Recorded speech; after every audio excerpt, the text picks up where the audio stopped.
Hello friends, हर हर महादेव। अभी सावन का महीना चला, जैसा कि आप सभी जानते हैं। आप सभी ठीक होंगे, मस्त होंगे, तंदुरुस्त होंगे। मैं आप सभी को बताना चाहती हूँ सिद्धेश्वर नाथ मंदिर, जो गया के बराबर में बिहार में गया में बराबर में स्थित है। वैसे तो संपूर्ण देश में अनेक प्राचीन शिव मंदिर हैं, परंतु जब बात प्राचीनतम शिव मंदिर का हो तो मगध के बराबर पहाड़ पर स्थित सिद्धेश्वर मंदिर का नाथ महादेव मंदिर का नाम सर्वप्रथम आता है। इसे सिद्धनाथ मंदिर के तीर्थ के रूप में जाना जाता। आज भी पुरातन शिल्प कृतियों के महान मंदिर प्राचीन आदर्शों से युक्त पूजन परंपरा को जीवित रखे। बराबर पहाड़ के शिखर पर अवस्थित सिद्धेश्वर नाथ को 9 शंभु नाथों में प्रथम कहा जाता है। इनकी पूजन कथा शिवभक्त बानासुर संबंध होने का इसे बानेश्वर महादेव ही कहते हैं। मंदिर तक जाने के लिए सीढ़ियां भी बनी हुई, काफ़ी ऊंचा है, पहाड़ पे है।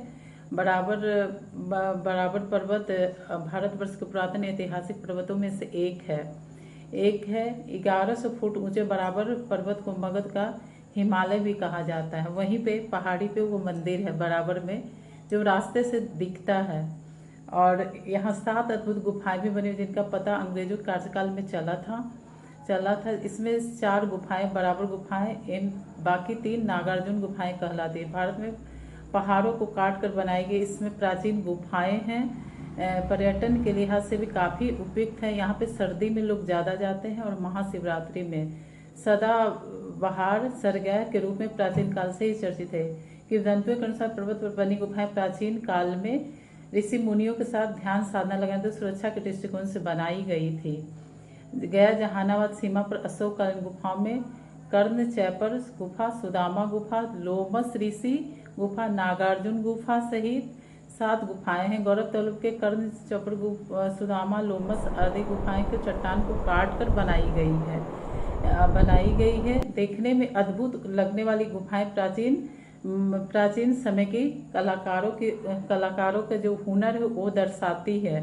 गुफा के भीतर तेज आवाज में चिल्लाने पर काफी देर तक गूंजता है और प्रतिध्वनि को सुनकर आने वाले पर्यटक को काफी रोमांचित करता है।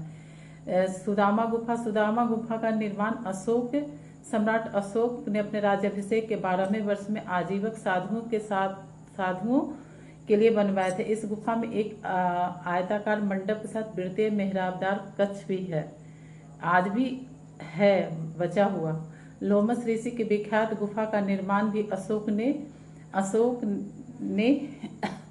अशोक ने ही किया था। इन गुफाओं का निर्माण मिस्र शैली में किया गया है तथा वास्तु विशेषज्ञ का परिचायक है। मेहराब की तरह आकाश वाली ऋषि गुफाएं लकड़ी के समकालीन वास्तुकला की नकल के रूप में है। द्वार के मार्ग पर हाथियों के एक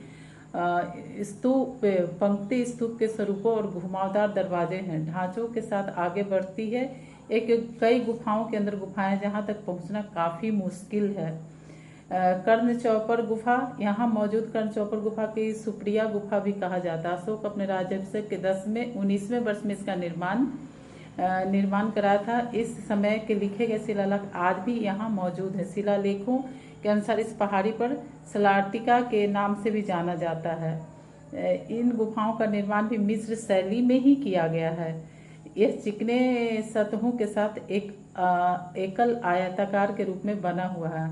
बापी गुफा पहाड़ के ऐतिहासिक सप्त गुफाओं में बनी बापी गुफा भी अंकित तथ्यों से ज्ञात होता है कि इसकी स्थापना योगानंद नामक ब्राह्मण ने की थी। मंदिर परिप्रेक्ष्य में पाषाण खड़ों पर की गई उत्कीर्ण कलाकृति इस पूरे क्षेत्र की प्राचीन शिव आराधना के क्षेत्र रूप में स्थापित करती है।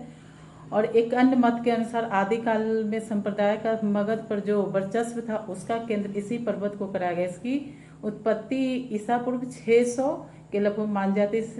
इन्हें दशरथ द्वारा आजीविका के अनुयायियों को समर्पित किया गया था। विश्व झोपड़ी गुफा में 2 आयताकार कमरे मौजूद हैं, जहां चट्टानों को काटकर बनाई गई अशोक सीढ़ियां द्वारा पहुंचा जा सकता है। नागार्जुनी गुफाएं, नागार्जुन के आसपास की गुफाएं बराबर गुफाओं से छोटी एवं नई है। गोपिका गुफा वापिया का लगभग 232 ईसा पूर्व में राजा दशरथ द्वारा आजीविका संप्रदाय के अनुयायियों ने को समर्पित की गई थी।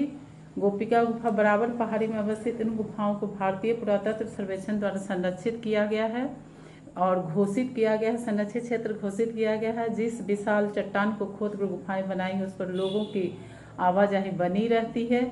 अक्सर पर्यटक यहाँ पिकनिक मनाने आते हैं, लेकिन सर्दी में ज़्यादा आते हैं क्योंकि गर्मी गया में बहुत ज़्यादा पड़ती है, तो सर्दी में वहाँ पे बहुत लोग आते हैं।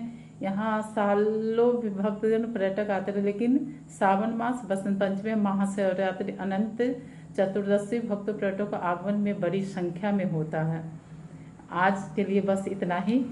आप सभी को पसंद आएगा। क्योंकि श्रावण मास चल रहा है, इसलिए मैं सिद्धेश्वर महादेव की कहानी सुनाई जो बराबर में स्थित है।